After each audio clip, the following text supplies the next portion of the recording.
Wetting the egg. Hello all of you little demons, Jules here for WhatCulture.com, back again with another episode of the awesomely named and awfully hosted Choose Your Own Adventure, the weekly medieval themed format where you, yes you who chose your second social bubble, now that the crisis is lifting ever so slightly, to be a coffee house, I do not blame you, I need some Java, brother. Yes, you get to dictate what list I dole out to you each and every week. And this week we have Nikki Soto to thank for their suggestion of video game franchises that were ruined by studio takeovers.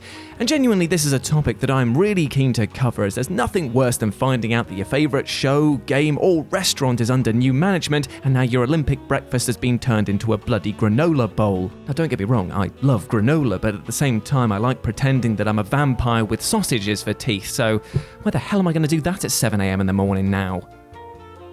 Anyway, you know the drill. Pop your suggestions down below, say hi to me in the live chat, and let's get on with this greasy, slathery, buttery list. Clap, clap. Number 10, Spyro. With the amazing recent remake of the outstanding original trilogy, it's very easy to forget that at one point in time, a lot of us weren't too enamored with Spyro. All thanks to Spyro Skyland. Sorry, I can't really say it without being a bit sick. But this was very much the case when Toys for Bob got the license for Spyro and released the aforementioned you know the game, I'm moving on. The funny thing is that it wasn't actually a bad game by any means. What it was, however, was the start of Toys for Bob taking the new successful Skylanders IP and running it clean into the ground. Since its creation in 2011, there have been 13 Skylander games, and a whole lot of said video games are mobile cash grabs. It ruined the legacy of Spyro by taking something so beautiful and pure and turning it into... well, I mean, you've seen his pug dog ugly face. In fact, I know it's early doors, but this actually leads me into my musical interlude for this week's episode. So you know what, Osley, my friend, strike up the band. Yeah, you know those eggs that you get in cartons and they still got feathers on it? That's me. And James, get your extremely heavy guitar, or bass, I realised that after last week's episode. I can't keep buying instruments, Jules. Because it is time for some death metal.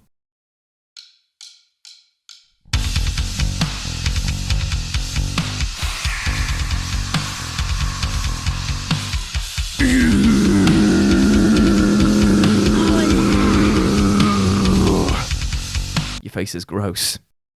Number 9, The Wolf Among Us. Now, I'm not going to lie, this entry actually confused me for the greatest time here, because when you actually look at it, it says The Wolf Among Us has always been made by Telltale Games. But what we're actually seeing here is a story of two studios. Because, as you might well remember, Telltale Games was unceremoniously shut down, and I use the word unceremoniously because some of the staff reportedly were only given 30 minutes to get their stuff and get the f*** out.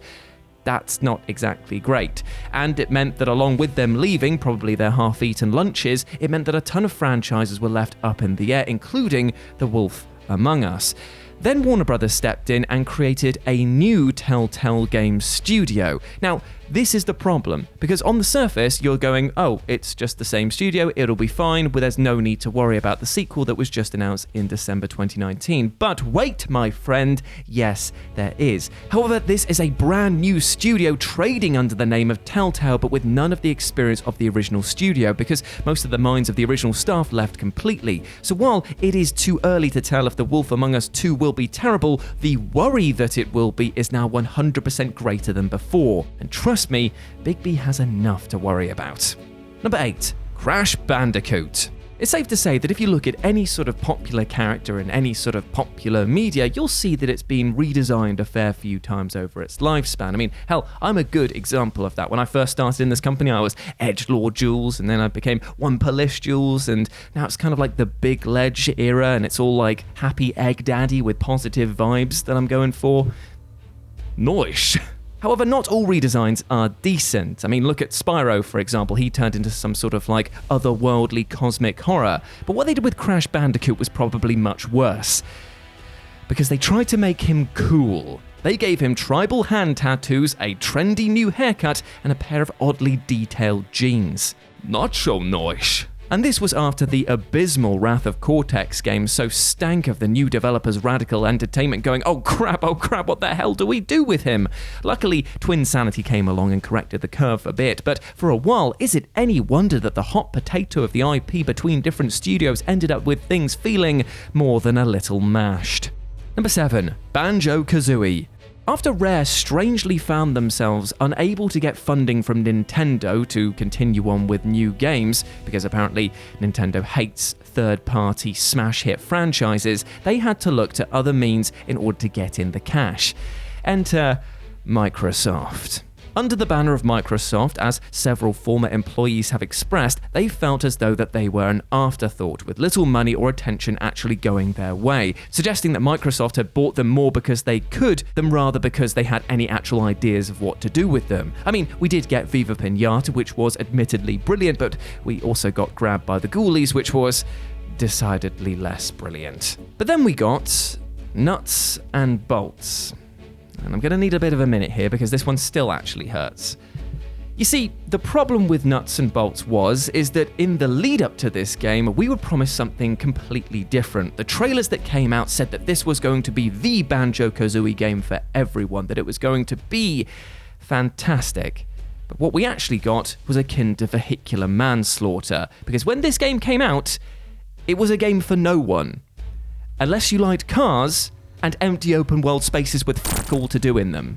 The very concept of building vehicles could have been fun, but everything felt dumbed down and designed solely for a casual audience and not the actual fans. In short, it was a game that contained about as much soul as you would expect from a company who primarily deals with building cold, calculating machines, aka none. Number 6, Devil May Cry. Now this is another tale of a franchise seemingly going down into the doldrums but coming out the other side singing and shining, because Devil May Cry for a while definitely felt like it was about to fall off a bloody cliff. Things began turning sour with Devil May Cry 4, which moved from Capcom to Ninja Theory, and while the action of the game was still stellar, the narrative and pacing seemed to actually take the piss out of the fans themselves. It was kind of a bit like this. Hi, I'm a Ninja Theory developer. Did you enjoy playing as Nero in Devil May Cry 4? Yeah, it was alright. Yeah, it was alright. It was okay. Yeah, why'd you ask? Well, you're gonna go through the exact same levels now as Dante. That just seems really, really lazy. Are you kidding? There's no new levels as Dante? Kids today, eh? What are you like? Play the game. And then we got DMC, which I will defend has great combat and some exceptional bosses, but the active resentment that game had for itself is, well, kind of embarrassing, leading Dante and friends to take a long, hard break and have a long, hard think about what they actually wanted to do. Luckily, this tale has a happy ending though, as the outstanding Devil May Cry 5 blew everyone away when it dropped in 2019. Number 5, Sam & Max.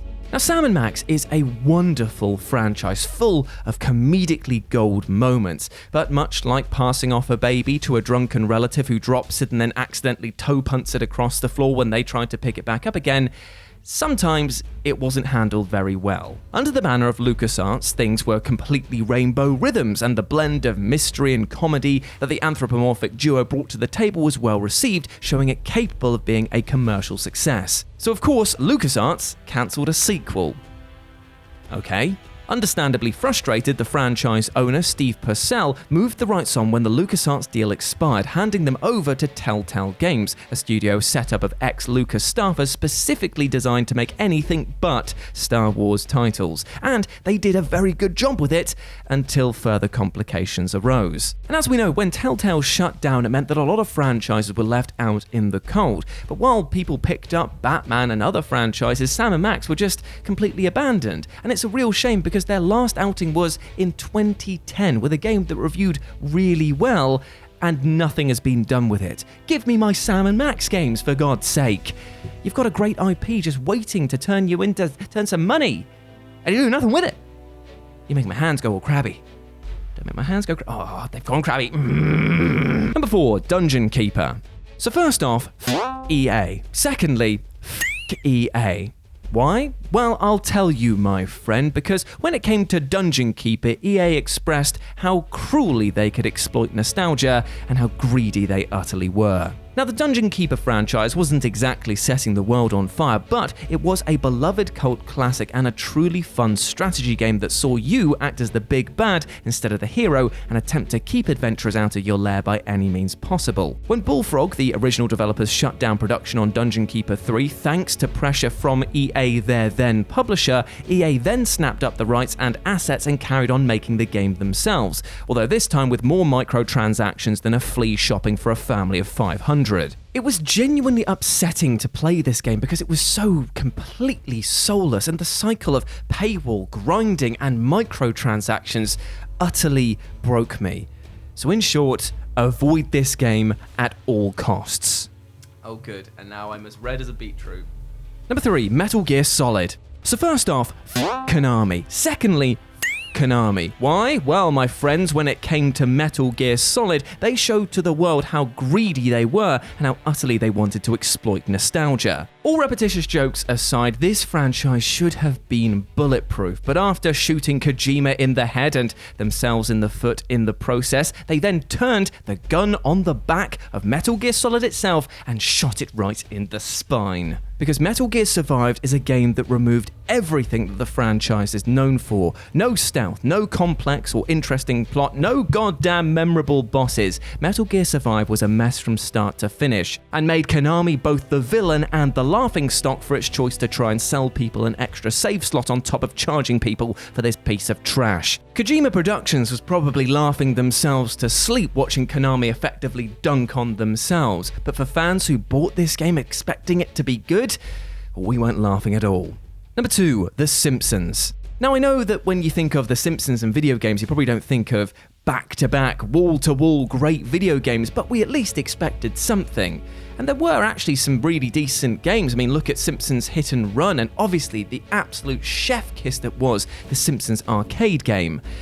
But then came the dark times, the EA era. The crappy plot lines, the self-referential moments that masked incredibly lazy writing. It was indeed the blurst of times. And even when they had a semi-decent game on their hands with the Simpsons game, they botched it entirely by being too greedy. You see, EA Mobile had just formed before this game came out, and instead of greenlighting a sequel to a game that had been reviewed okay and sold pretty well, all things considered, they instead wanted to make The Simpsons Tapped Out and fill it full of, you guessed it, microtransactions. Ironically, the player base looked at this and said, much like the name of this game itself, I too am tapping out.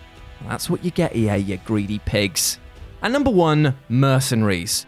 Oh my god, I'm talking about EA again, aren't I? I might as well have just called the entire list 10 times that EA screwed the pooch, but this is the thing. It's kind of like a self-fulfilling prophecy. A developer has an interesting idea, it doesn't sell all that well, but the idea is still good enough to warrant a sequel. EA comes along like a big hungry whale, snaps it up, and craps out absolute dirge. However, in this case, EA actually managed to take Pandemic's Mercenaries IP and deliver a somewhat decent sequel. However, before you get your hopes up, behind the scenes, it was anything but smiles. A month after getting access to the studio, EA shut down the Brisbane branch down, before continually thinning its ranks by firing those who worked there. In November, they closed the studio, firing all but 35 people who would then be tasked with finishing the Saboteur. It turned out that EA had no plans to do anything with the Mercenaries license nor the Saboteur after this point. They just wanted to take the half-built assets and churn out a cheaper game and then dissolve everything entirely. And in a kind of very spiteful move, they have kept refreshing both games' websites to stop disgruntled employees from actually buying them and making people aware of what they actually did. If only there was a format that came out on a 1.5 million subscriber YouTube channel that would increase awareness of that point. I can't think of one. And there we go, my friends. That was another episode of Choose Your Own Adventure. I hope that you enjoyed that, and please let me know what you thought about it down in the comments section below, as well as your ideas for next week's episode, because I am looking forward to sifting through all of those sumptuous ideas and sampling them like fine wines. Brother, that's a tasty grape. But if you want to chat to me further on all of the socials, you can do so over on Twitter at RetroJ or you can follow me on Live and Let's Dice, where I stream every single Wednesday, and I'm doing tons of video games as well as board games. I hope to see you over there. But before I go, I just want to say one thing. We detailed today a lot about times when people came in, they took good ideas and they absolutely duffed it up and then didn't actually deliver on what they originally intended. And you know what, my friends? We can actually do that to ourselves mentally from time to time without even realizing it. We can allow negative thoughts and negative ideas into our minds and make us feel bad about ourselves. But I'm here today to tell you, you are a massive ledge. You deserve love, happiness, and success. We all do out there. Don't be the villain in your own storyline, because you are the hero.